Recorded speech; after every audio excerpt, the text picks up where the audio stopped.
Salut tout le monde, j'espère que vous allez bien les amis, on se retrouve pour une nouvelle vidéo. On va démarrer avec les unes des quotidiens barcelonais. Le quotidien sport qui titre imparable, inarrêtable, la sélection espagnole clôture cette année 2024 d'une bien belle manière. Nouvelle victoire hier face à la Suisse sur le score de 3-2. On en avait parlé hier, l'Espagne était assurée de terminer en tête. La Suisse était assurée d'être reléguée. Donc voilà, on l'avait dit, ça sentait le match à but parce qu'il n'y avait pas de pression du résultat sur cette rencontre. On a eu 5 buts au cours de cette rencontre. L'Espagne s'impose 3-2 face à la Suisse. Une victoire acquise dans le temps additionnel pour l'Aurora. Une victoire qui clôture une année 2024 qui a été merveilleuse avec évidemment en prime le trophée en Allemagne, l'Euro remporté cet été par l'Aurora de Luis de la Fuente.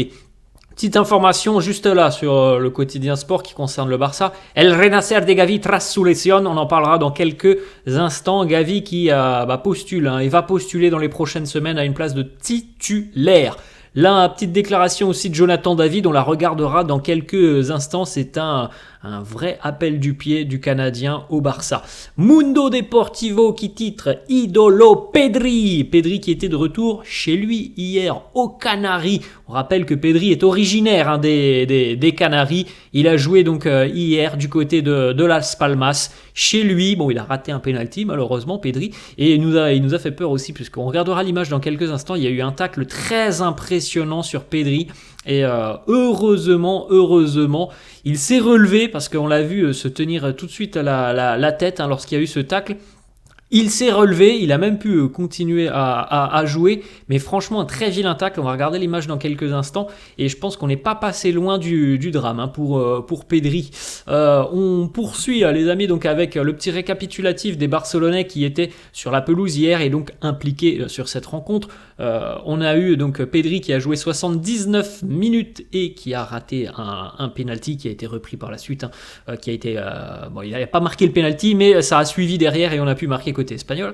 Pau Cubarsí et Marc Casado ont joué l'intégralité de la rencontre. Dani Olmo, lui, n'a pas participé à ce match. Les statistiques de Marc Casado, c'était, on le rappelle, la première titularisation pour le jeune milieu de terrain et il nous a sorti un match très très très solide. Donc 90 minutes, 91% de passes réussies, 79 ballons touchés, 2 dribbles réussis, 9 passes pour entrer dans le dernier tiers du terrain adverse, 3 longs ballons réussis, 2 tacles réussis, 5 récupérations de balles, 11 duels gagnés, 6 fautes obtenues. Voilà, c'est quand même un très très très très gros match pour Marc Casado avec 11 sur 13 pour les duels, c'est le record du match, 2 dribbles, record du match, une opportunité créée, 3 tacles, record du match et 3 sur 6 pour les longs ballons. Pour une première sous les couleurs de l'Espagne, c'est une première évidemment marquante, puisqu'il a quand même, je pense, déjà gagné des points hier. On regarde l'image des amis dont on vient de parler, Pedri, regardez, on est vraiment, on n'est pas passé loin du drame et d'une blessure qui aurait pu être très très très longue pour Pedri. Alors il s'est relevé, il a continué à jouer, donc normalement on n'aura pas de mauvaise surprise, mais regardez cette image, elle est quand même très impressionnante, où on voit le crampon du joueur suisse au niveau du genou de Pedri. Et il est évident que c'est quand même quelque chose qui peut faire très très très très mal. Visiblement, plus de peur que de mal pour Pedri. La petite photo d'ailleurs du côté de la sélection espagnole. Hier, on portait un maillot Rugamos por vosotros avec évidemment dans les têtes la terrible tragédie qui a touché l'Espagne il y a 3 semaines maintenant avec ces inondations et les nombreuses victimes. Donc voilà, c'était un match un petit peu particulier hier du côté des Canaries. Petite déclat de Pedri qui revient sur le meilleur match qu'il a regardé en tant que supporter. Il nous dit mon match préféré c'est la remontada contre le PSG il y a quelques années maintenant, le fameux 6-1 du Barça. On poursuit avec Frenkie de Jong qui ne participera pas au match de la sélection néerlandaise ce soir.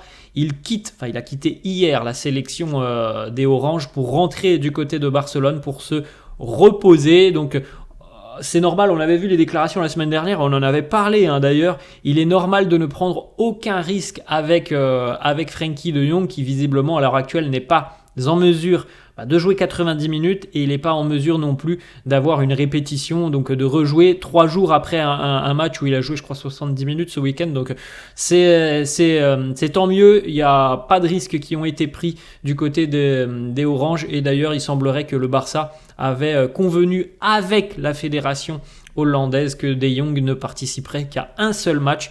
Il a joué le week-end dernier, donc il est déjà de retour à Barcelone. On poursuit avec quelques petites photos de l'entraînement de la veille, puisque évidemment l'entraînement se poursuit avant le déplacement du côté de Vigo ce week-end. Alors la trêve internationale n'est pas encore terminée, on a des matchs ce soir, on a des matchs dans la nuit aussi pour les Sud-Américains.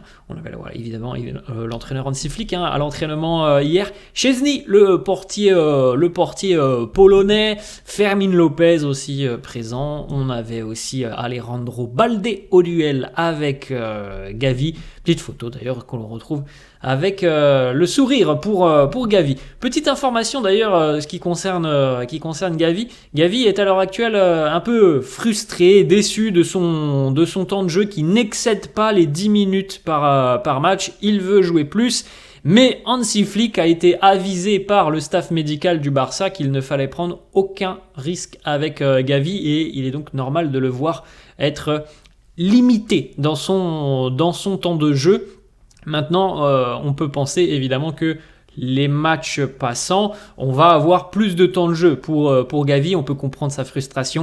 On connaît en plus le caractère de Gavi qui est quelqu'un de très très excité, qui a envie de participer, qui a envie de mouiller le maillot. Donc oui, une dizaine de minutes, on peut comprendre que ça le frustre un petit peu, mais c'est pour son bien. Voilà, c'est pour son bien. Il revient quand même d'une blessure très très très longue, une blessure qui nécessite de la précaution. Donc il est normal à l'heure actuelle de voir des limites en ce qui concerne son temps de jeu, mais on n'exclut pas du côté du Barça qu'il aura plus de temps de jeu sur les matchs qui arrivent. L'objectif serait qu'il soit opérationnel à 100% d'ici à peu près un mois et demi.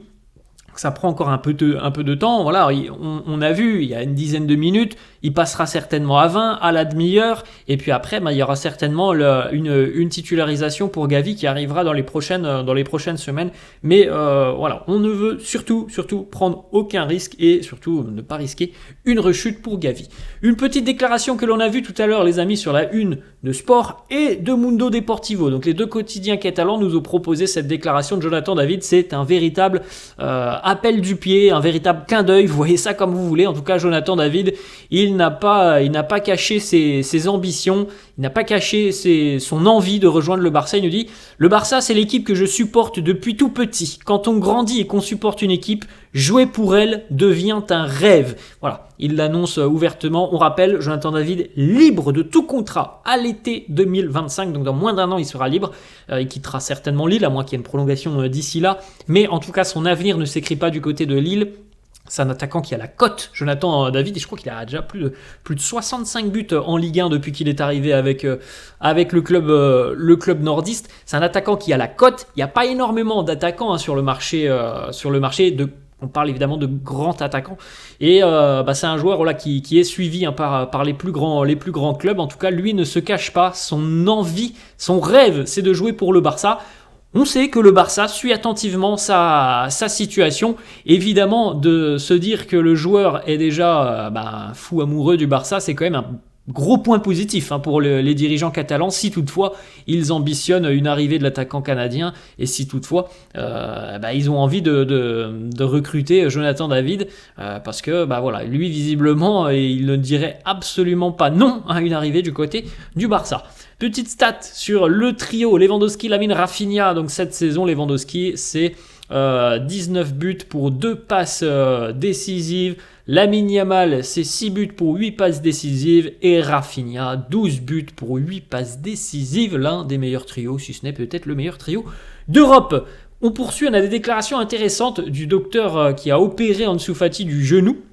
Il nous dit Ansu Fati peut revenir à son meilleur niveau, son genou est à récupérer à 100%, Mais il poursuit le docteur Ramon Cugat et il nous dit « C'est moi qui ai réalisé l'opération sur Ansu Fati, mais je ne suis pas responsable de sa rééducation, de son processus de récupération. Son papa m'a dit que son genou avait complètement retrouvé sa mobilité, ses sensations. Le problème maintenant, c'est au niveau des ischio-jambiers. Le problème ne vient pas de l'opération, il vient de son processus de récupération. » Il poursuit aussi. Ce qui est arrivé à Ansu Fati, c'est qu'il a eu visiblement des charges d'entraînement trop importantes. Il s'est entraîné 2 fois alors que ça ne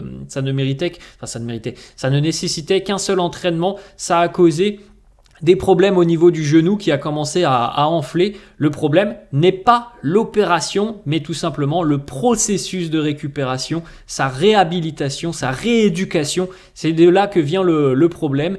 Le docteur Ramon Cugat nous dit aussi le docteur qui performe l'opération chirurgicale devrait aussi être en charge de la récupération. Visiblement, ça n'a pas été le cas. Voilà, il a fait l'opération. Ensuite, c'est le corps médical du Barça qui a dû s'occuper de la rééducation de Ansu Fati. Et selon le docteur, c'est de là que viennent les nombreux problèmes maintenant qui concernent Ansu Fati. On continue avec une petite information Mundo Deportivo sur Ronald Araujo. Comme pour Gavi, Hansi Flick veut donner du temps de jeu à Ronald Araujo sur les prochains mois. Les prochaines semaines d'ailleurs, mais on veut aussi, comme pour Gavi, un temps de jeu graduel. Voilà, il ne va pas commencer directement en tant que titulaire. Il y aura un petit peu de temps de jeu, 10 minutes, un quart d'heure, 20 minutes, voilà.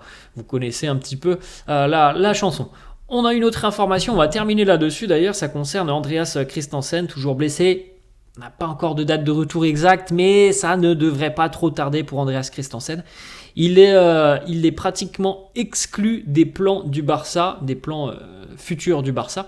Il semble impossible, il ne semble pas impossible que Christensen quitte le Barça au mois de janvier, ou alors ça sera peut-être même sûr au mois de juin l'année prochaine. Beaucoup de clubs de Première Ligue suivent attentivement sa situation.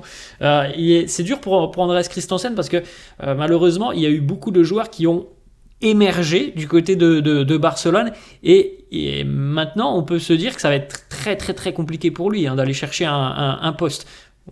En plus de ça, on rajoute quand même qu'il y a le retour de Ronald Araujo et on a déjà Inigo Martinez, on a déjà aussi Pau Cubarsí. Donc évidemment pour Christensen, on a un petit peu l'impression maintenant que c'est compliqué. C'est compliqué, il va peut-être même plus du tout faire partie des plans. Bon, ça sera Hansi Flick qui décidera, mais selon plusieurs médias mercato, la tendance quand même elle est assez compliquée pour lui et on envisage peut-être même un départ dès le mois de janvier.